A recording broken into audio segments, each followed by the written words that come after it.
Okay, here we have the Explorer Belt. This is one of the highest awards in scouting. It is separate from the standard award system of the Chief Scouts Platinum Award, the Chief Scouts Diamond Award, and the King Scout Award. But it's considered very, very highly amongst the different Scout awards. I would say that it's probably the most respected award, the most recognized award, right after the King Scout Award. So it's worth bearing in mind the Explorer Belt and what it means. Anyone in Explorers or Network can achieve this or work towards this badge. And it's very interesting in the way it's set up because unlike the Duke of Edinburgh's Gold Award, which is sort of 4 days and 3 nights, the Explorer Belt is 10 days, which is quite a lot longer, and it's outside of the UK. It can't be inside the UK. But one of the things to bear in mind about it is that, unlike the Duke of Edinburgh's awards, it's not backpacking over long distances and hard terrain. It's actually shorter distances, and generally you're not carrying nearly as much stuff, and you can stay in things like hostels and things. But it's more about immersing yourself in a different culture and being self-sufficient and self-reliant while you're over there in a different country, being safe, things like that, showing that you can do it.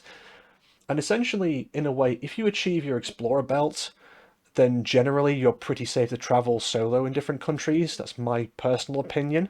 But it sort of shows that you've earned some worldly knowledge and some, ability to know what is correct and not correct in different countries and how to avoid dangerous locations and things like that. But it's a very highly respected reward, or award rather. And the award you get from it, as I say, is the Explorer Belt cloth badge, which looks like the picture you see on screen, that you wear on your left shoulder. And once you've earned that, you can wear it forever. There's a lot of awards that, especially in Explorers, if you earn, then you have to take them off when you go to adult leadership. But certain ones like the Explorer Belt stay on forever to show because it's such an important achievement that you've earned that. And obviously, by having these awards on your uniform, when you actually interact with people who are in the younger sections of scouting, and they ask you about them, you can actually inspire them a little bit to do it themselves. And that's one of the most important parts of doing these kinds of awards, right? Is that you can actually inspire the future generations to push themselves and earn these kinds of awards and recognition. In addition, by completing the Explorer belt, you actually earn what is the Explorer belt, the actual belt you can put around your waist. It's one of only two belt awards we issue in Scouts, the other one being the Young Leaders Award. If you are in the Explorer section of Scouting, or if you are doing your Chief Scouts Platinum or Chief Scouts Diamond or your King Scout Award, chances are you are already part way or most of the way through your Young Leaders Awards without even knowing it. If you are unaware of that, please reference my video on that I've made.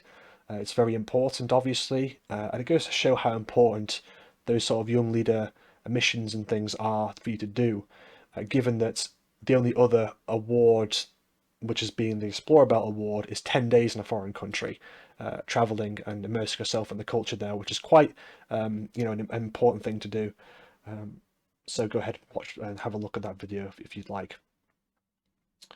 So moving on, here we see the different awards I mentioned. It's worth mentioning as well that once you've earned your Explorer belt, you can wear that forever, however you'd like to, and it's a sort of bright leather brown, which is stand out from all the standard Scout belts you might see. Generally, those are black belted. Of course, if you earn your Young Leader belt as well, you can actually choose to wear, for example, mix and match it a little bit. So you could wear the brown leather to make it stand out that you've actually done your Explorer belt for people who are keen-eyed, and you can change the buckle to be the Young Leaders Award if you'd like. It's really up to you. And the requirements here are quite important.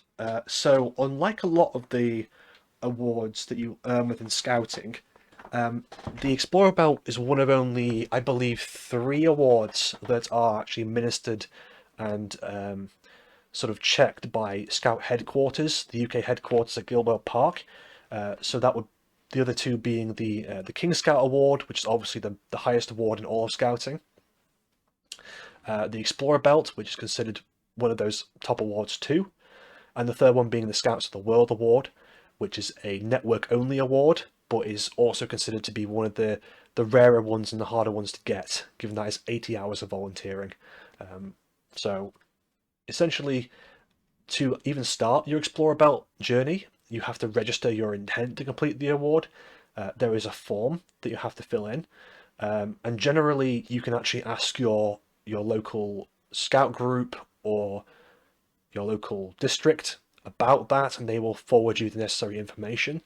There will be people inside your scouting district who are the International District Commissioner, or the International District Lead Volunteer is someone who is basically solely geared towards making sure that you have the ability to earn your Explorer Belt, as the Explorer Belt is what's known as an international award. It is also a top award as well. So if you have a top awards commissioner or lead volunteer, you can contact them as well. But the important thing is you register your intent before you go any further. It's as simple as submitting a form. And of course, for membership, you must have been 16 or over before you start, and you must be under the age of 25. As it says there, you must be registered on Compass. That means that, you know, if you're over the age of 18 and you have since left Explorer Scouting and you're at university or in a job or whatever, you have to contact your original Scout district about whether you're actually registered in Compass, because you may not be. If you left Explorer Scouts before you reach the age of 18, then chances are you aren't registered in Compass. And again, as soon as you hit the age of 25, you are automatically deregistered from Compass. So unless you have some kind of special circumstance, something which has to be awarded by UK headquarters, so don't count on that, you have to get this all done by the age of 25. As it says there, actually, you can actually be a member of Girl Guiding. I actually wasn't aware of this until I did my research, but I suppose it is an award that can be earned by both sections, which is kind of unique, really, in scouting, especially given that Girl Guiding is not mixed gender, whereas scouting is male and female and whoever else. So it's something to bear in mind. But if you're a member of Girl Guiding, I can't say I know too much about Girl Guiding being a scout leader, but I would go for the Explorer Belt if you can, because it's an excellent experience. I really enjoyed doing mine, so go right ahead and do it. It's worth mentioning here before we go any further, if you are under the age of 18, meaning that you are still an Explorer Scout, I would highly recommend going for your Explorer Belt now rather than waiting, even more so than the other awards. Because essentially, when you are still an Explorer Scout, there will be county expeditions you can go on, where most of this is sort of organised, or at least supported very heavily for you, where you can jump onto an expedition and get it done very easily. Whereas if you are over the age of 18 and you become a Scout Network member, you tend to be ineligible to go along with those county expeditions, which means you are essentially all by yourself with organising your own team and your own expedition. Which is something I had to do. I did my Explorer Belt while I was a member of Scout Network, and it was much harder to do than just jumping onto a county-led expedition. So my Explorer Belt was harder because I had to do every part of the planning and administration, whereas if you're an Explorer Scout, you don't have to. So I definitely recommend, if you're an Explorer Scout, doing that Explorer Belt earlier rather than later. Okay, moving on. So the requirements. This is a big slide here, but I'm going to break it down easily for you. So as it says there, it's going to take 10 days as part of a team.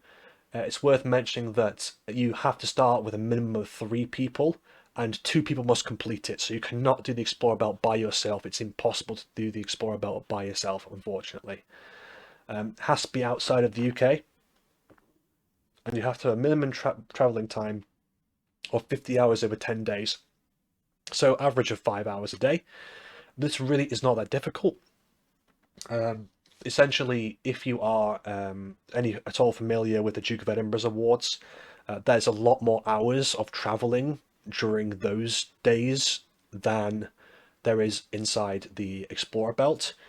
And additionally, the Explorer Belt generally doesn't have to be done in something like a wild country, which if you actually look at the requirements for the Duke of Edinburgh's Gold Award, you have to have done your expedition in what's known as a wild country. You can't do it on bridleways and stuff. It has to be actually in the hills somewhere for it to qualify.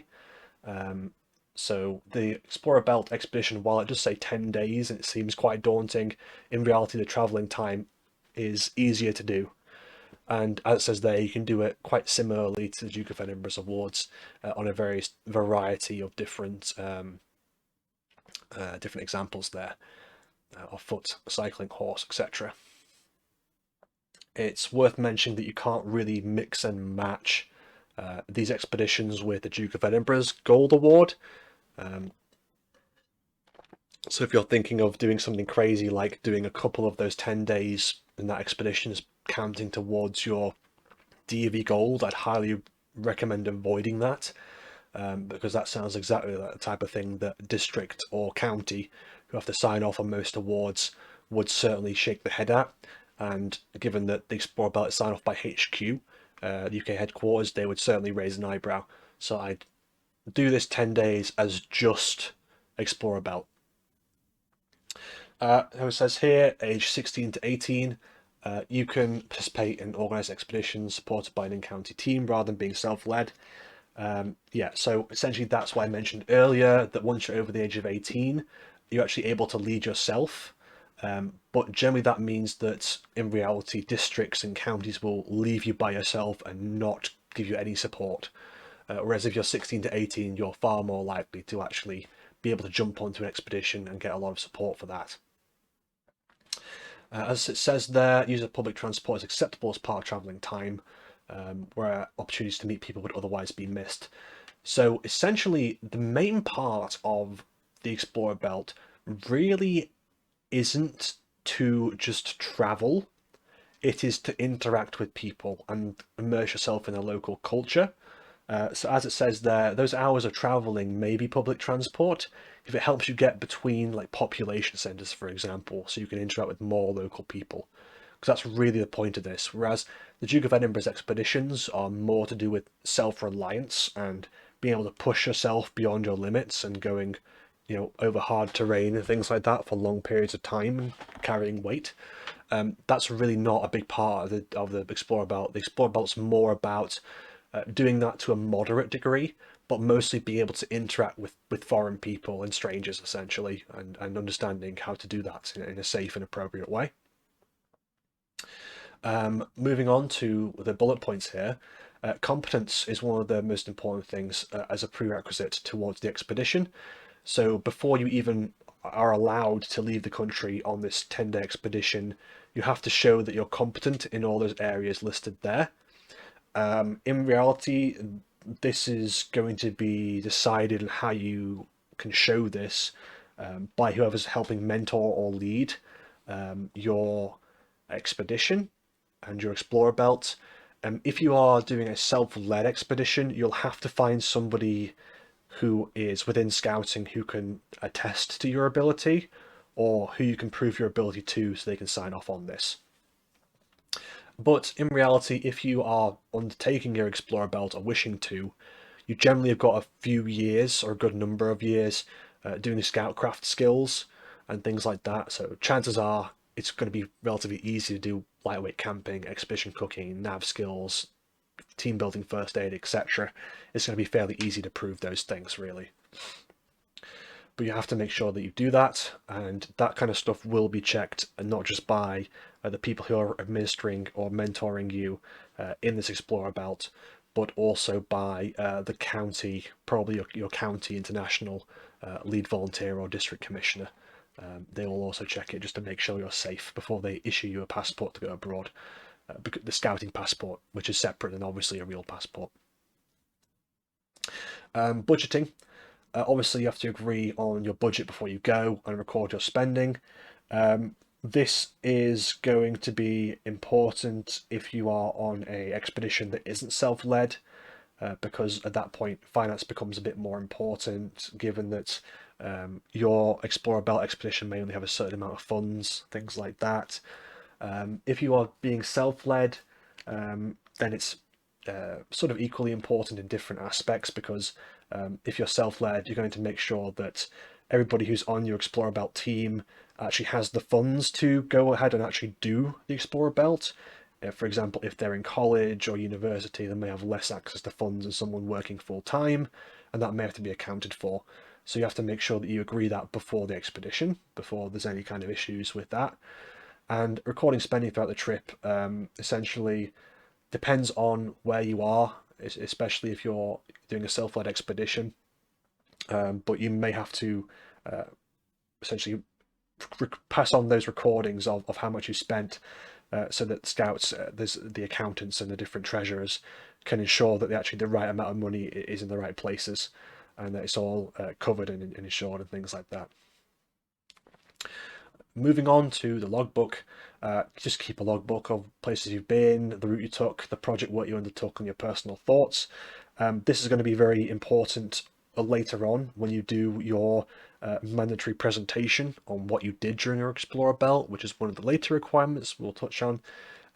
But just make sure that you do this, because otherwise it's going to be more difficult for you to actually make that presentation and make it convincing enough for your county team to sign off on it and for the UK team to sign off on it. So that's pretty important there. Projects. So this is one part that's is quite vital to bear in mind. Essentially, during your 10 days, at the very start, you'll be given what's known as a major project, which is something pretty nebulous, something big that you have to do during your 10 days there, or work towards your 10 days there. I unfortunately can't give you any real examples off the top of my head of what this might be, but from what I understand, if you are joining an organised expedition, if you're 16 to 18, you'll be given a sealed envelope, and you open it on your first day, and it will say what your major project is. In addition to this, you'll get at least 10 minor projects, which will be in a similar envelope there, which is chosen usually not by your team, but by the leadership team who's helping to run the expedition. And essentially, you have to do usually one minor project every day, and those will support the theme of your major project. So it's just something to do during those 50 hours of travel on the various different days, and obviously in the hours that you're not traveling as well, you could do those. And usually this is something simple like buying cheese in the native tongue or wherever you're going, or volunteering on a farm for a few hours, or whatever the case might be. It can really be most anything that the leadership team believes is appropriate, but you just need to take some pages of you doing these and just have some evidence of you doing them, essentially. Moving on. The remaining requirements are as it shows here. So the debrief is basically a meeting that you have to attend with your team.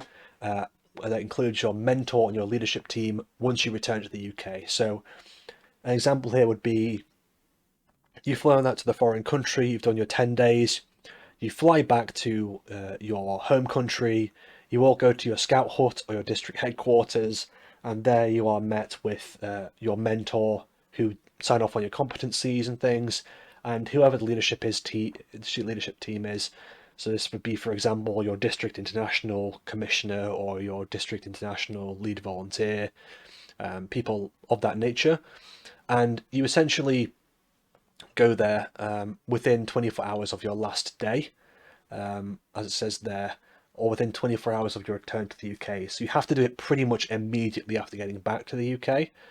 You might be able to go home and wash up and put all your stuff away, but really you have to get it out of your system while it's fresh and get it all chalked up and completed. Otherwise, it can get quite dicey in terms of signing this off.